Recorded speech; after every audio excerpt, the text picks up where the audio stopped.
अस्सलाम वालेकुम। Hair transplant आपको पता है बड़ी बूमिंग इंडस्ट्री है। बहुत इन्फ्लक्स हो रहा है, explosions explosions of FUE hair transplant surgery. और उतनी एक्सप्लोजन्स क्या हो रही है टेक्नीशियंस की और क्वैकरी की। तो बहुत लोग इसके ऊपर बातें कर रहे हैं, बहुत लोग। क्वैकरी नहीं होनी चाहिए, नहीं होनी चाहिए। कैसे नहीं होनी चाहिए? हम उसको नहीं रोक सकते। कब तक नहीं रोक सकते? जब तक हमारे लोग अवेयरनेस हासिल नहीं कर लेते। देखें, लोगों को समझाना ज़रूरी है। हेयर ट्रांसप्लांट ऐसी चीज़ है, टेक्नीशियन मेरे से सीख लिया, उससे सीख लिया, उससे सीख लिया, and they start doing F you each. आधे काट दिए, आधे डाल दिए, 90% वेस्ट कर दिए, 10% लगा दिए, वो भी उगाते हैं। और जब उग आते हैं तो पेशेंट गेट सेटिस्फाइड। कितने सेटिस्फाइड होंगे? 10 में से 2 तो होंगे ना। और वो जो 2 है वो उनकी वीडियो शेयर करते हैं। It is about public awareness. अगर उनको कौन मजबूत बना रहे हैं, क्वैक्स को, टेक्नीशियन को, लोग मजबूत बना रहे हैं कि वो उनको फ़ोन करते हैं 40,000 में एफ यू ई कर देंगे। लोगों को ये पता नहीं चलता 40,000 में तो उसके 2 डिस्पोजेबल इंस्ट्रूमेंट ही नहीं आते हैं। लोग चले जाते हैं 40,000 में हो जाता है, 40,000 में हो जाएगा, and what happens to them is 90% को चेक कर लें, 90% को, कि उनमें कोई ना कोई इन्फेक्शन इंट्रोड्यूस हो चुका होगा। किसी को हेपेटाइटिस हो जाएगा, किसी को HIV हो जाएगा, किसी को कुछ हो जाएगा, किसी को। The people they don't care about their own lifes. वो पैसा बचाने के लिए अपनी जिंदगी को रिस्क पे डाल देते हैं। असल में ये पब्लिक है जो उनको सपोर्ट कर रही है, ये उनको लाइक करते हैं, उनके लिए वीडियो कर रहे होते हैं। Look at them. डॉक्टर भी नहीं है, उनके लिए वीडियो कर रहे थे। क्यों? हमारी अक्सर अक्सर population population majority of the population is uneducated. Uneducated का ये नहीं होता कि वो उसने BA किया हुआ है, मास्टर्स किया हुआ है, बैचलर मास्टर्स हैं, और उनको उनको अवेयरनेस ही नहीं है। वो दे don't care about the importance of the life and importance of the organs. उनको तो यही नहीं पता कि हमने अपनी जिंदगी को हेल्थी कैसे गुजारना है और कैसे उसको वो करना है। How can you put your life in front of the non doctors? आप ये तो सोचे ना, कोई डॉक्टर नहीं है, वो आपके साथ डॉक्टरी का काम कैसे कर रहा है? आप जैसे घर में बुलाते हैं कि एक AC ठीक कराना है, तो आप किसको बुलाएंगे? कारपेंटर को बुलाएंगे। कारपेंटर को AC ठीक करने पे लगा देंगे, वो कुछ ना कुछ कार कुर के चला जाएगा। मैं आपको एक बात बताऊं, बिकॉज वो सारा दिन देख रहे होते हैं, वो उनके साथ काम कर रहे होते हैं ना AC ठीक करने वालों के साथ। लेकिन वो कोई ऐसी खराबी कर जाएगा जिससे आपका एयर कंडीशन हर फिर ठीक ही नहीं होगा। फिर तो वो खराब ही रहेगा, कभी कुछ हो गया, कभी कुछ हो गया, कोई परमानेंट डैमेज कर जाएगा उसके अंदर। And this happens to the patients who have been done by the technicians. जैसे 18 साल बाद भी उनको पेन हो रहा होता है, and it is only because they don't know how to do the surgery, where to do the equipment use. ये बड़ा ज़रूरी है कि आपको अवेयरनेस होनी चाहिए। यार, आप नॉन डॉक्टर के आगे आप जाके लेट कैसे जाते हैं? मुझे तो ये समझ नहीं आती। बट अगर आप लेट जाते हैं तो हम उनको कैसे रोक सकते हैं? मुझे बताएं।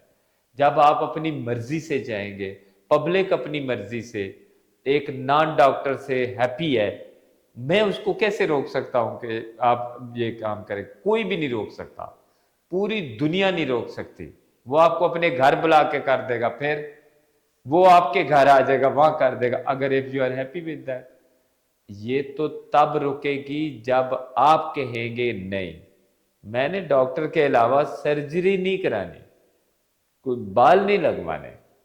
बिकॉज डॉक्टर आपके लिए केयर करेगा। डॉक्टर को ये पता होगा कि इसके मैंने टेस्ट कराने हैं, इसको मैंने ये करना है, इसका चेकअप करना है, फिर इसको नॉर्मल कंडीशन के अंदर इसके बाल लगाने हैं। That is very much important. So हम क्वेकरी को, मैं या कोई भी, हम बोल बोल के कैसे खत्म कर सकते हैं? It cannot be done until unless आप लोग पब्लिक डिस्करेज करने लग जाए, उनसे क्वेश्चन पूछे, are you doctor, are you medical doctor, are you a member of the hair society of Pakistan.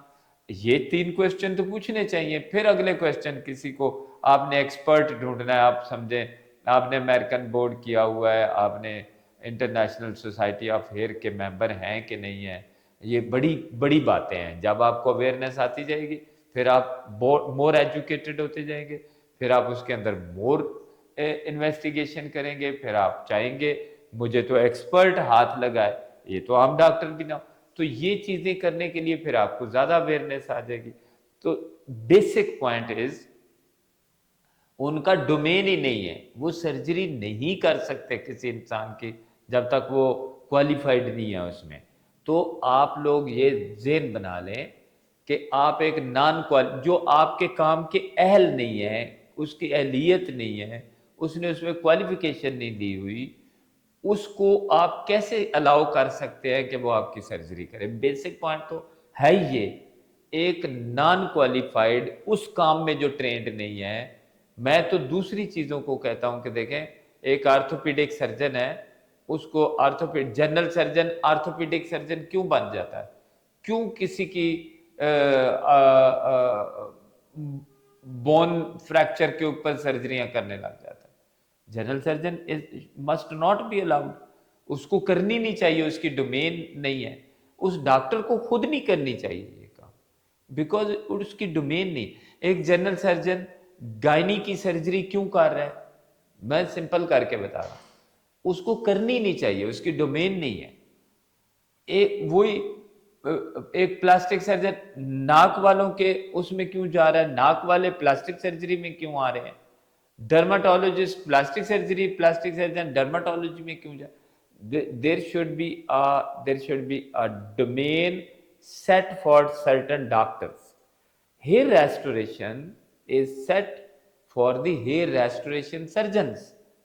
पूरी दुनिया में ये कन्फाइंड होता जा रहा है। देखिए हम इंटरनेशनल सोसाइटी में देखें, उसमें ये नहीं समझा जाता ये प्लास्टिक सर्जन है, ये डर्माटोलॉजिस्ट है, ये जनरल सर्जन है, गायनाकोलॉजिस्ट है।